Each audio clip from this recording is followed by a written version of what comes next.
జై రాధా గోవింద భగవానికి, అనంత కోటి వైష్ణవ భక్త బృందకి, హరినామ సంకీర్తనకి, ఏకాదశి మహాపర్వదినకి జై జై శ్రీరాధే. ప్రియ భాగవతోత్తములారా, ఈరోజు తేదీ 7/6/2025 శనివారం.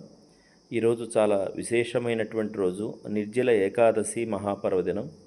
మనకున్నటువంటి ఏకాదశులు సంవత్సరానికి 24 ఏకాదశులు.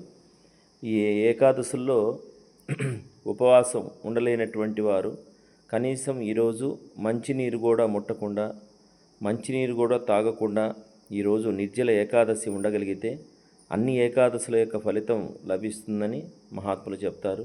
అంతేకాకుండా ఎన్నో జన్మార్జితమైనటువంటి పాపములు, ప్రారబ్ధ కర్మలను నశిస్తాయని చెబుతారు.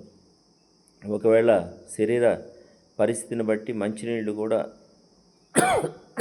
తాగలేకుండా ఉండలేకపోతే ఏకాదశి రోజు తినేటటువంటి ప్రసాదాలు, ఏకాదశి అవి తీసుకుంటూ అన్నదోషం లేకుండా ఉపవాసం ఉండగలిగితే మంచిదని మహాత్ములు చెప్తారు. అటువంటి మహాపర్వదినం ఈ రోజున, అటువంటి ఏకాదశి నాడు శ్రీకృష్ణ లీలామృతమైన భాగవతం శ్రవణం చేయటం, అలాగే యుగధర్మమైన హరినామాన్ని జపించటం, తులసీ మహారాణిని పూజించటం, గోమాతలను సేవించటం, భాగవతోత్తములైన భక్తులతో సహజీవనం చేయటం, ఇలా చేస్తూ ఈ యొక్క రోజుని పవిత్రంగా గడపాలని మహానుభావులు చెప్తారు. కాబట్టి అటువంటి బ్రహ్మ ముహూర్త కాలంలో వేకువజామున రాధా గోవింద భగవానుని యొక్క మంగళహారతిని అందరూ కూడా దర్శించండి, తరించండి. ఆ భగవంతుని యొక్క అనుగ్రహాన్ని పొందగలుగుతారని ప్రార్థిస్తూ, భగవంతుడి సేవలో పొందే ఆనందం ఈ భౌతిక ప్రపంచంలో మనం ఎంత వెతికినా దొరికేది కాదు. భౌతిక ప్రపంచమంతా మాయా మోహాలతోటి, స్వార్థము, కపటము, ఈర్ష్య, అసూయ, అహంకారంతో కూడి ఉంటుంది. కాబట్టి అటువంటి భగవంతుడి యొక్క సేవలోనే దివ్యమైనటువంటి ఆనందాన్ని మానవులు పొందగలుగుతారు.